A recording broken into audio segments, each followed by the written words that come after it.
Buonasera, bentornati e bentornate a Squadra che Vince. Oggi venerdì 10 novembre torniamo a parlare di giovani e lavoro, un tema che affrontiamo spesso all'interno dei nostri contenitori di informazione perché insomma vogliamo e vorremmo che ci fosse un maggior coinvolgimento tra le parti. Mi riferisco insomma alla parte istituzionale, alla parte formativa, alla parte politica e soprattutto a loro, i protagonisti di tutto quanto, i ragazzi e le ragazze che vanno incontro chiaramente anche a un cambio di contesto molto repentino. Ne parleremo oggi con i nostri ospiti in studio, ma andiamo a vedere il tema che caratterizza la giornata di oggi: giovani e lavoro, giusto adattarsi o mancano opportunità vere? È un tema di discussione comune, molti giovani sono in difficoltà nel trovare lavoro e in più in generale nel trovare l'autonomia necessaria, anche economica chiaramente, per staccarsi dalla famiglia d'origine.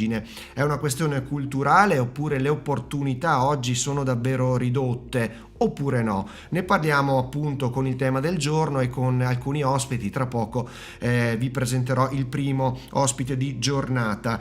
Intanto il report Istat, che potete leggere nell'approfondimento del collega Alessandro Bonfante, riporta che nel 2022 insomma il benessere dei giovani in Italia si attesta ai livelli più bassi in Europa, con quasi la metà dei ragazzi tra i 18 e i 34 anni che presenta almeno un segnale di esclusione equivalente a 4 milioni 870.000 persone. Potete andare avanti appunto leggendo anche altre statistiche fornite dall'Istat e poi anche un approfondimento che riguarda i tirocini in Veneto, che sono circa 30.000 i tirocini attivati nella nostra regione nel 2022 da parte di oltre 16.000 aziende, dati chiaramente che possono essere anche rivisti alla luce di un osservatorio privilegiato che tra poco sentiremo. Ma andiamo velocemente al sondaggio del giorno che vi proponiamo. Potete votare fino alla mezzanotte di oggi. Giovani e lavoro, giusto adattarsi o mancano opportunità vere? Potete rispondere sì, almeno nei primi anni i giovani devono adattarsi al posto di lavoro che trovano, quindi facendo anche qualche sacrificio. No, è giusto che i giovani trovino la propria strada e abbiano tutele fin da subito, fin dai primi anni. Potete esprimervi e domani sul nostro sito veronadaily.it e sul quotidiano multimediale vedremo come sarà andata. Piccolo spot pubblicitario e poi torneremo con Sandro Dalpiano, direttore di ENAIP Veneto, perché appunto ENAIP è sul pezzo, come si dice, è stato tra i promotori di Job Orienta. Tra poco inizierà anche il grande salone dell'orientamento, spazio alla pubblicità e poi qui di nuovo in studio. È arrivato Pantheon di novembre, Marco Benatti, Ho imparato dagli errori, Michele Roncada, La moda della moda vintage, Speciale Economia, la classifica dei lavori più richiesti e ancora tutti gli spettacoli e gli eventi del mese. Pantheon, il mensile gratuito di Verona, in 1500 punti distribuzione di Verona e provincia e in digitale. Scopri di più su giornalepantheon.it. Ritorna in grande stile Tutti Amici, ogni giorno in diretta dalle 11 alle 13.30 su radioadige.tv con ospiti, curiosità, novità e soprattutto territorio. Ricordatevi che i protagonisti siete proprio voi, ogni giorno in diretta Tutti Amici. www.radioadige.tv. Eccoci di nuovo in studio. Come anticipato, oggi ci occupiamo di giovani. Do il benvenuto a Sandro Dalpiano, direttore di ENAIP Veneto. Benvenuto direttore. Grazie e grazie a voi che mi permettete di parlare del vero tema che è un po' su tutti i giornali, ma anche quello che preoccupa molto le famiglie piuttosto anche i giovani, che sono giovani, lavoro e quindi futuro. Facciamo vedere, diamo anche un riferimento ai nostri telespettatori rispetto al sito enaip.veneto.it. Qui potete trovare tutte le informazioni di questa realtà che dal 1951 accompagna la crescita dei nostri giovani, non solo. Tra l'altro, direttore, avete già iniziato il 28 ottobre scorso, vediamo da questa grafica, i vostri Open Day, ce ne sarà uno il prossimo 18 novembre, poi 16 dicembre e 13 gennaio, e soprattutto campeggia nella home page del vostro sito anche il Job Orienta, il salone dell'orientamento che si svolge qui a Verona, che prenderà il via per questa edizione il 22 novembre. ENAIP è tra i fondatori di questo salone, e allora andiamo un attimo a raccontare un po' chi è ENAIP, per chi ancora non conoscesse questa bella realtà, cosa fate, e poi entriamo nel vivo del tema che dicevamo, quindi parliamo anche di giovani.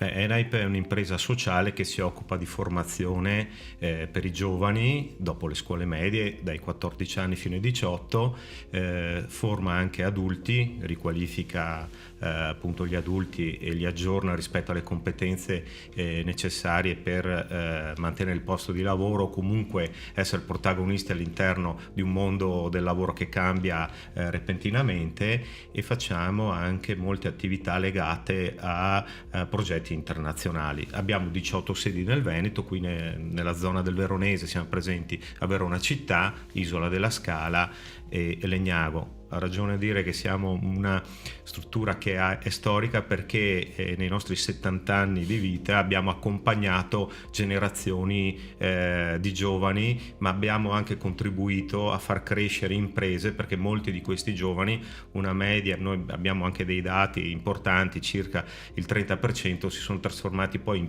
in imprenditori, quindi hanno creato impresa, valore aggiunto, e quindi dato lavoro e sono stati protagonisti della nostra economia. Ecco, e per quanto riguarda Job abbiamo un bel programma, siamo presenti con uno stand importante, con un tema però, che è il tema del giorno, cioè quindi giovani, lavoro, futuro, ma anche tecnologia, e l'abbiamo chiamato Human Tech, cioè come questa tecnologia, dicevamo prima nel fuori onda, in realtà deve essere al servizio della persona, con al centro come protagonista nell'utilizzo della persona e non viceversa.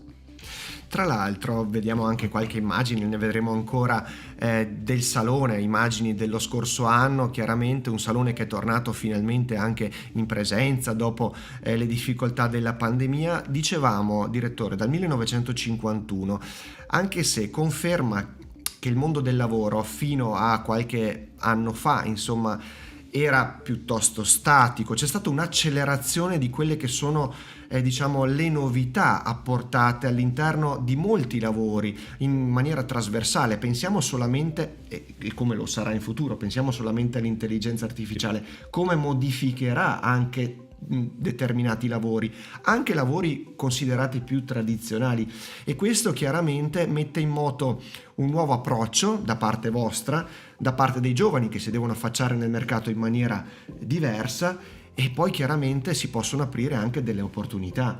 Assolutamente sì, infatti io da formatore tendo, come dire, a sostenere e a difendere un po' i giovani, ma perché? Perché hanno davanti come dire, una realtà articolata, complessa, in fortissima accelerazione. I cambiamenti sociali, ma anche quelli legati al mondo del lavoro, che utilizza tecnologie che molte volte vanno ad una velocità talmente elevata che si fa fatica ad aggiornarsi, a star dietro, quindi all'innovazione, e l'innovazione è il percorso nel quale siamo tutti immersi, sia nella vita di tutti i giorni, ma in particolar modo, come dicevo prima, nel mondo del lavoro. Il mondo del lavoro è cambiato. Ai miei tempi, già solo nella scelta scolastica per poi accedere al lavoro, avevamo alcuni indirizzi. Adesso l'offerta formativa è molto ampia, si cerca di integrare la parte di studio più teorico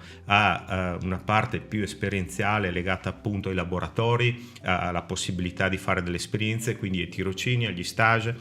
Però è anche vero che una parte del leone la sta facendo il cambiamento tecnologico. Il cambiamento tecnologico, l'innovazione, per forza di cose incide e cambia anche, per esempio, come fare il nostro lavoro e come rispondere ai giovani. Il nostro lavoro significa docenti, formatori, ma anche ai giovani, che sono veramente soggetti e come dire sollecitati da tantissime cose. Pensate solo alla marea di informazioni al quale possono accedere, che possono essere alle volte buone, le altre volte meno buone. Lo dico perché per esempio già si accennava prima all'intelligenza artificiale. L'intelligenza artificiale è il tema del giorno, adesso tutti ne parlano, certo. in ogni convegno o incontro se ne parla tutti, delle volte anche un po' a sproposito, delle volte invece anche con grande preoccupazione. Io vengo da una serie di incontri, di cui uno anche importante che si è svolto a Cuneo, proprio di confronto tra gli esperti, e noi avremo questa tecnologia che sarà pervasiva, spero non invasiva, ma però comunque ci cambierà il nostro modo di lavorare. Questo sì. Questo certo, e tra l'altro, insomma, a proposito di nuove tecnologie, davvero i giovani sono di fronte, come ha detto lei anche, ad un orizzonte articolato, complesso, sfidante, meno statico rispetto al passato, e questo diciamo ci deve far ragionare anche sul fatto che in maniera semplicistica a volte diciamo che i giovani non hanno voglia, non si impegnano, forse semplicemente sono disorientati, forse in alcuni casi. Questo è uno dei problemi, cioè in sostanza aiutare e sostenere i giovani nella scelta, per esempio, visto che si parlava appunto di scuola, della scelta scolastica opportuna, perché mentre noi sceglievamo, non so, la scuola professionale, il liceo, eccetera, ai nostri tempi, e più o meno ci si immaginava già quello che sarà stato, non dico il lavoro della nostra vita, ma ci si andava vicino. I giovani invece, nel momento in cui iniziano una scuola, dopo 3, 4, 5 anni già il mondo del lavoro è cambiato e alcune professioni non ci saranno neanche più. Calcolano dati di questa mattina, certo, quindi anche recenti, che il fenomeno della modificazione, diciamo, delle competenze, quindi la necessità di aggiornarle, cambierà il 50% del nostro modo di lavorare, quindi scusate, il 50% delle professioni, certo, chiaramente non fra tanti anni, nel 2024. Leggevo prima stamattina anche i fenomeni, appunto, perché si fa presto a dire ma i giovani non hanno voglia. I giovani in questo momento è vero che vanno, come dire, stimolati, però leggevo il dato che 800.000 giovani sono all'estero, quindi vuol dire che si formano qua. Noi abbiamo un sistema abbastanza d'eccellenza, certo, per quanto riguarda il sistema scolastico, universitario, eccetera, però dopo non trovano delle opportunità.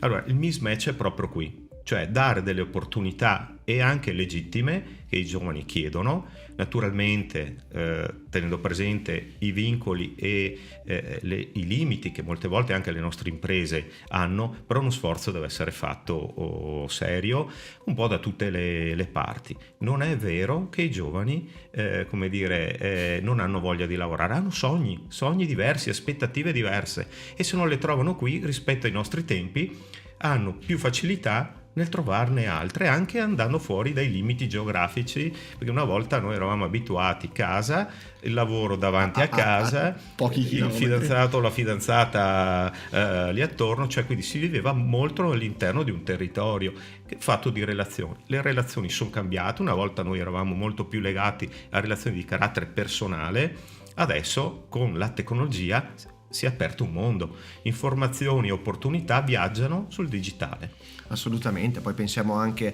all'introduzione qualche anno fa dei low cost, i giovani viaggiano molto di più. Una volta ai nostri tempi andare a Londra era comunque un investimento anche economico, esatto, per esempio. Adesso con i voli a basso costo, Londra o altre capitali europee, insomma ci si arriva davvero alla portata di tutti, quindi è cambiata anche la mobilità. E ha trattato anche un tema molto importante, perché lo Stato italiano, pensiamo alla formazione pubblica, investe miliardi di euro per formare i giovani che poi magari trovano sbocchi all'estero, e di fatto è vero, hai formato un cittadino italiano che però poi esercita la sua formazione fuori dall'Italia, quindi anche è un investimento fatto con la come dire, fiscalità di tutti noi, che poi invece va a frutto. Adesso non dico che è uno scandalo o comunque che no, però è una doppia legati. Sconfitta, se vogliamo, perché hai un giovane che è all'estero esatto, e comunque uno Stato che non incassa quello che potrebbe incassare, che ha investito. Esatto, anche questo è un problema. È vero che adesso c'è un fenomeno anche di rientro, leggevo 420.000 giovani,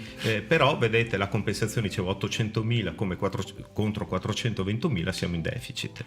È vero anche che i giovani vogliono fare un'esperienza all'estero, le imprese ormai sono internazionalizzate, anche solo per rimanere qui in zona del Veronese ormai sono abituate a confrontarsi con mercati mondiali, quindi l'esperienza all'estero di un giovane ci deve stare o ci potrebbe stare. Ecco, restando più al problema invece della scelta scolastica o della demotivazione, un fenomeno, noi viviamo anche in un Veneto che questo fenomeno lo vive meno in termini percentuali rispetto a altre aree del paese, però il fenomeno dei NEET, cioè i ragazzi che non studiano, non lavorano, è un fenomeno da porre sotto attenzione. Gli enti di formazione, i centri di formazione sono, tra l'altro, vengono riconosciuti anche a livello europeo come delle opportunità che vengono date anche a coloro che fanno più fatica. Quindi noi stiamo lavorando, ENAIP è in prima fila su questo, per garantire l'inclusività sociale a partire dalle scuole, quindi, e poi anche nel mondo del lavoro, e di fatto dare l'opportunità di accompagnare questi giovani non tanto solo in un percorso professionale, che rispetto alle professioni che noi formiamo abbiamo tassi di occupazione molto elevati, anzi la domanda delle imprese è superiore all'offerta, ma non dico nulla di nuovo, però anche li accompagniamo a quello che noi chiamiamo un percorso di vita. Anche relazionale. No? Anche per evitare alcuni fenomeni per fortuna abbastanza limitati, però se parliamo per esempio di hikikomori, queste purtroppo derive anche relazionali appunto che spingono i giovani a isolarsi, magari ad entrare esclusivamente in contatto con le tecnologie, senza tener conto che invece la vita è reale. Ecco, la fragilità è data anche da questo, per cui il fenomeno degli hikikomori, termine giapponese perché lì il fenomeno in Giappone è abbastanza importante.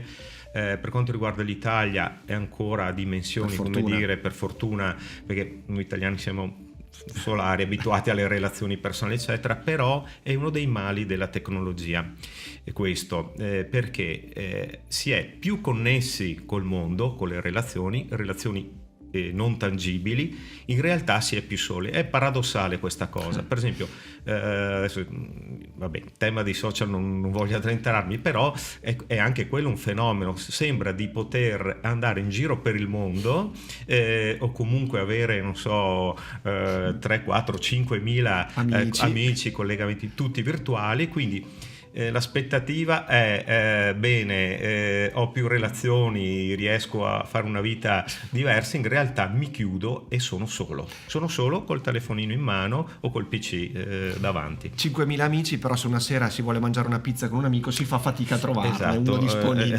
insomma. Esatto. Quindi questo è già sì. Ecco, fa capire un po' questa realtà. Io volevo, direttore, con lei affrontare però anche un aspetto che crea un po' di, non dico tensione, ma chiaramente di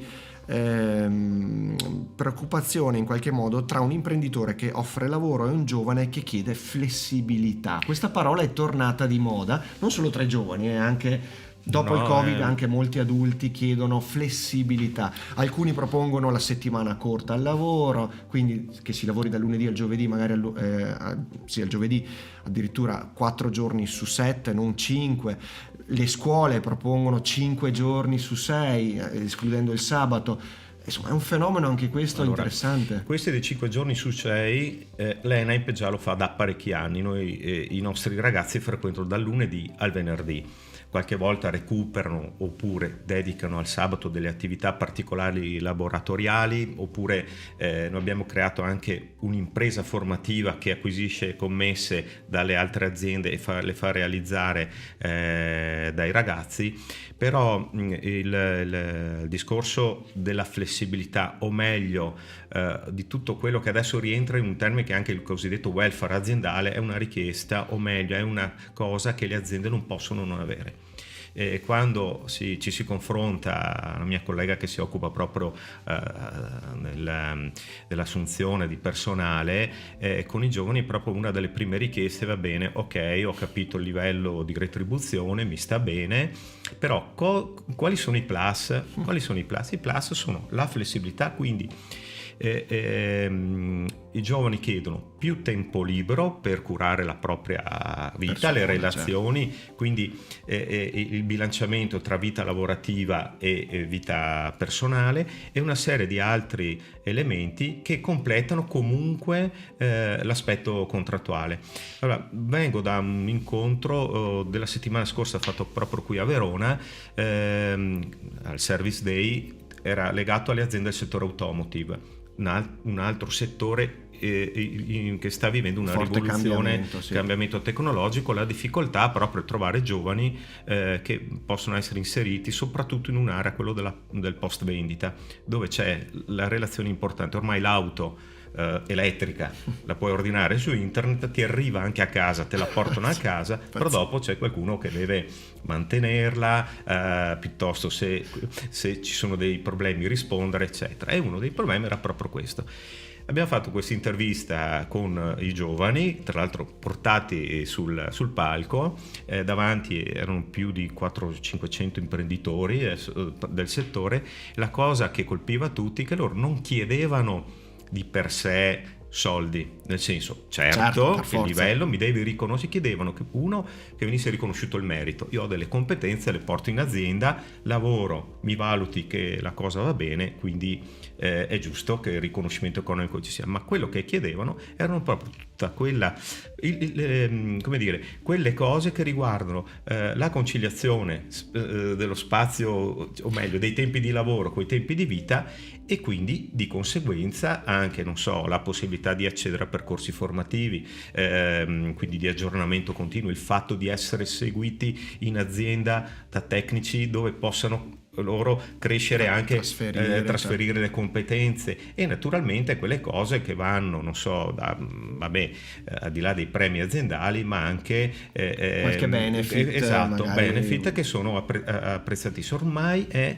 questi tools dentro questa valigia, certo, che viene consegnata al momento dell'assunzione, devono esserci. È un cambio di sensibilità, giustamente bisogna anche che ci sia uno sforzo da parte degli imprenditori che sono cresciuti con altri modelli, si devono mettere un po', diciamo, in sincronia con i giovani per comunicare un po' e capire perché fanno questo tipo di richieste.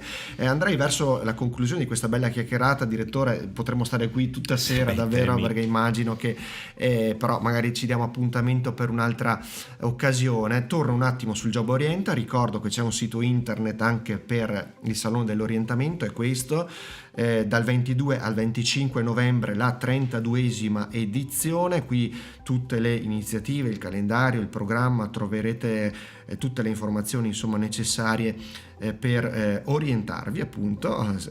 Approfitto e scusate del gioco di parole, e concluderei appunto sempre sul Salone dell'Orientamento. Dove sarete, che tipo di, lo ha già un po' anticipato direttore, ma come verrà contestualizzata quest'anno la vostra presenza all'interno del Salone? Appunto il tema è quello che ho anticipato prima, del rapporto tra persone e tecnologia, Human Tech l'abbiamo chiamato, all'interno del contenitore appunto di Job Orienta. Avremo uno stand smaterializzato, quindi non esporremo attrezzature e tecnologie usate, che ne so, all'interno dei laboratori, ma sarà un percorso di contenuto molto interessante, con 14 appuntamenti.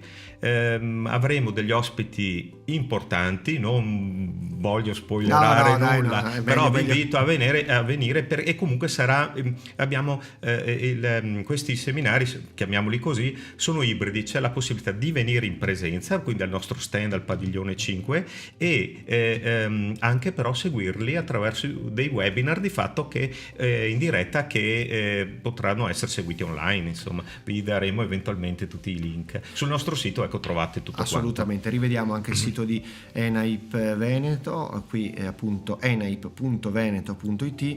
qui potete trovare in particolare anche la sezione dedicata a ENAIP Job Orienta, scopri gli eventi. Qui chiaramente potete trovare tutte le informazioni necessarie. Direttore, grazie. Dicevamo, parlando, eccolo qui, la presenza appunto di ENAIP Job Orienta, c'è la possibilità, facciamo vedere di nuovo il sito, di registrarsi e quindi per accedere agli eventi sia in presenza sia online di cui ci ha appena parlato il direttore. E prima bisogna appunto registrarsi sul portale, e qui vediamo già un'anticipazione di alcuni eventi che verranno trattati, davvero molto molto interessanti: metaverso, realtà virtuale, digital care, insomma davvero ce n'è per ogni gusto, ecco, no? e il sabato dedicato 4 eventi dedicati invece all'orientamento, perché il sabato è la giornata che Job dedica alle famiglie e ai giovani,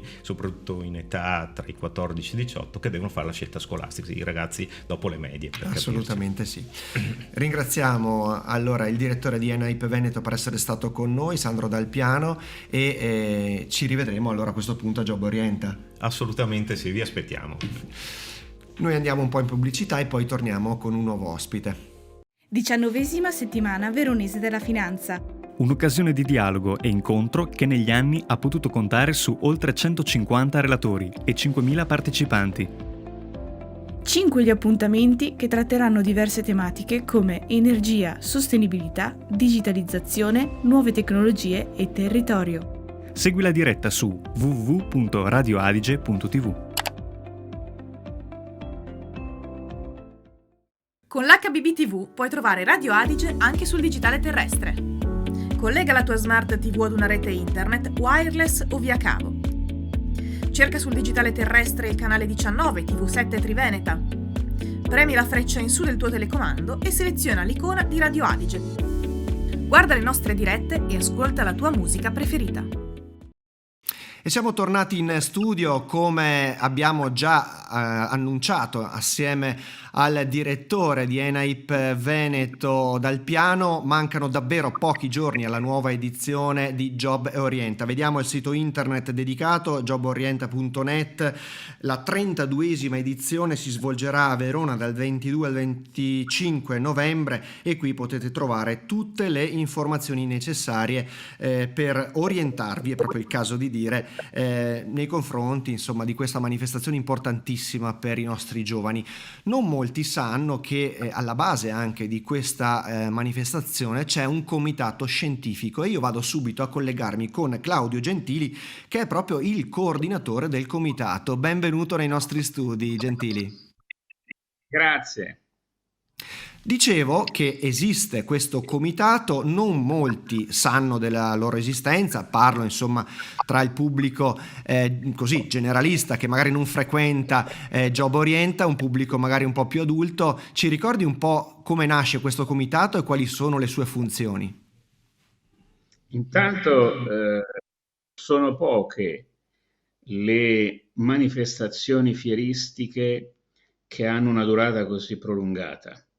Quindi il primo elemento è che Job Orienta è non soltanto una manifestazione che si svolge a Verona in Veneto, ma è una delle più grandi manifestazioni europee dedicate all'orientamento e al rapporto tra scuola, formazione professionale, università e lavoro. Tant'è vero che si chiama Job Orienta.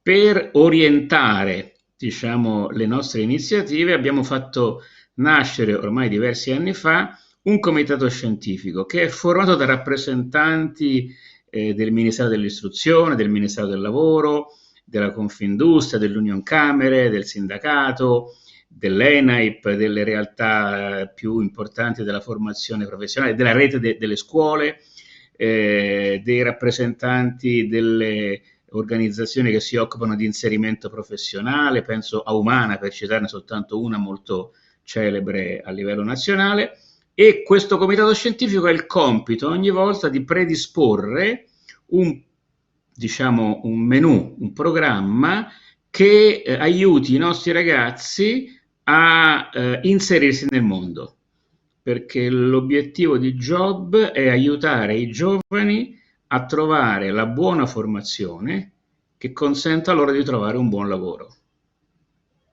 Parlato proprio di questo assieme anche ad Alpiano, il mondo del lavoro è diventato molto più articolato, molto più complesso nelle sue fasi, c'è stata un'accelerazione rispetto al passato, ora ci sono tante opportunità ma abbastanza diciamo diluite, i ragazzi fanno forse più fatica rispetto al passato ad avere una percezione netta di quello che potrebbe essere il loro futuro.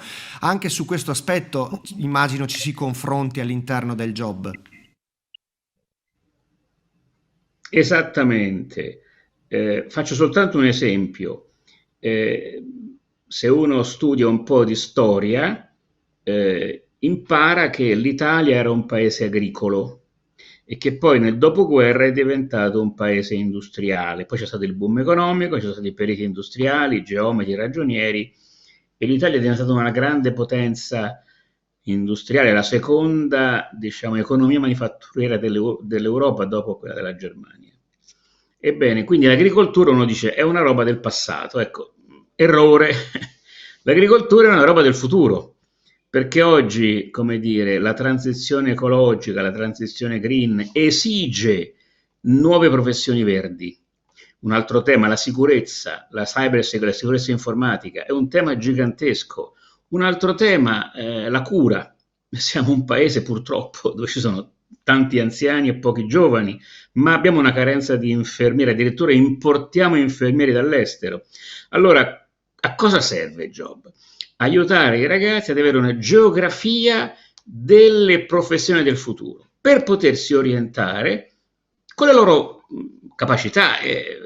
Quando un giovane compra una moto, prima di comprarla acquista delle riviste specializzate, parla con gli amici, si documenta, perché comprare una moto non è uno scherzo, si spendono dei soldi e si cerca di comprare una moto o un'automobile o un altro oggetto che sia di qualità. Questo vale per la formazione. Spesso invece i ragazzi sono lasciati soli a settembre, finita la scuola superiore, e magari nessuno consiglia loro di fare un ITS. Poi scopriranno con ritardo che ci sono questi famosi ITS Academy che con 2 anni consentono di trovare un'ottima occupazione, piuttosto che le lauree professionalizzanti, piuttosto che la buona formazione professionale, l'apprendistato. Allora, per scoprire tutte queste cose, un'immersione dentro job è la vera, diciamo, arma in più, la vera marcia in più per i giovani che hanno a cuore il loro futuro professionale, vogliono mettere su famiglia, vogliono avere un buon lavoro, e per avere un buon lavoro bisogna ovviamente sapere qual è il percorso formativo che mi prepara per un lavoro che domani mi verrà offerto. Gentili, qualche chicca magari di anticipazione della 32esima edizione, ci può, usando un gergo cinematografico ormai entrato, spoilerare qualche anteprima? Ma diciamo, intanto è importante il titolo. Noi siamo un paese dove ci si piange troppo addosso. Io ho questa percezione dell'Italia, cioè conosciamo tutti i nostri difetti e li mettiamo in mostra con grande eleganza nei talk show televisivi. Conosciamo meno i nostri pregi. Allora, il tema di quest'anno è orientamento Made in Italy. Cosa vuol dire Made in Italy? Made in Italy vuol dire il bello e il ben fatto. Se io penso al Made in Italy, penso a Raffaello, penso a Leonardo, penso a Michelangelo e penso alla Ferrari.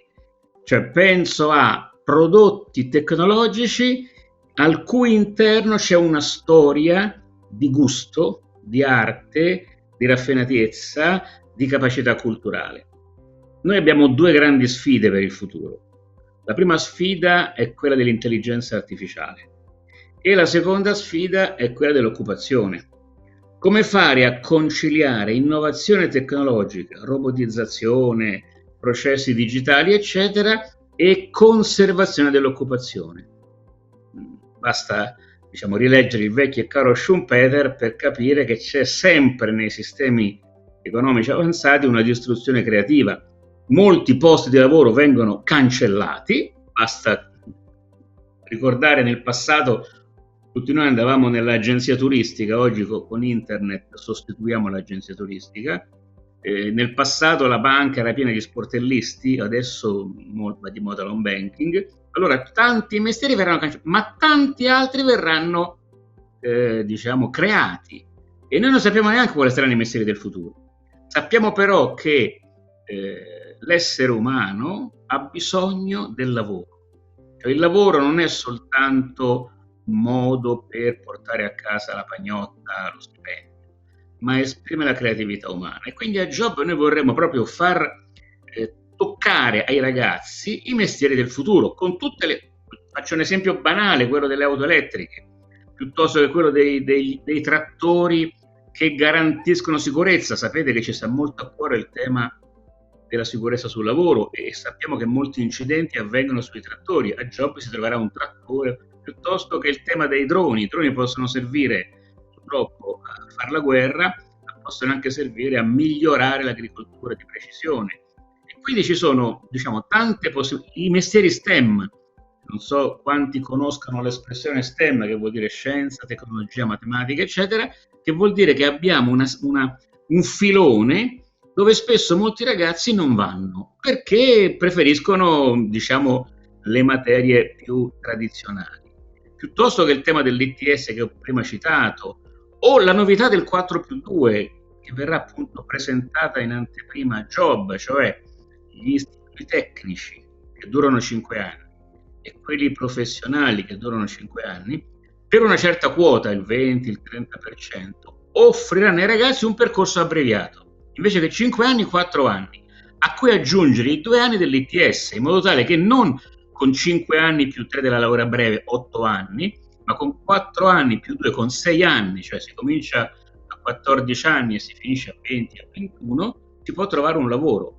E l'altra cosa molto importante su cui rifletteremo sono i tutor, che è una novità nel mondo della scuola, istituita recentemente dal ministro Valditara, ma c'è anche una novità a cui io tengo particolarmente, perché è una novità legata al Distretto Italia. Sarà presentato un progetto realizzato dal centro ELIS e dal Ministero del Lavoro che riguarda 1340 imprese che hanno a cuore l'occupazione dei giovani.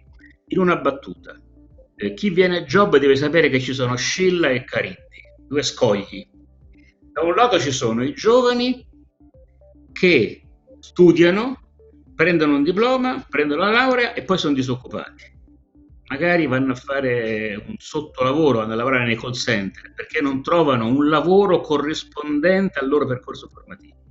Ci sono migliaia e migliaia di imprese che non trovano i tecnici che cercano. Gli specialisti chiamano questo fenomeno mismatching. Da un lato ci sono disoccupati perché non hanno avuto una formazione che li ha preparati ai mestieri del futuro, e dall'altro ci sono aziende che sono in grave crisi perché hanno bisogno di tecnici, vanno in pensione quelli che erano molto bravi a sviluppare le tante branche del manifatturiero italiano, del Made in Italy, e non trovano le risorse del Made in Italy. Allora il Made in Italy si regge certamente sulla creatività, sul bello e il ben fatto, ma si regge anche sulle competenze, e noi andiamo a cerca di competenze.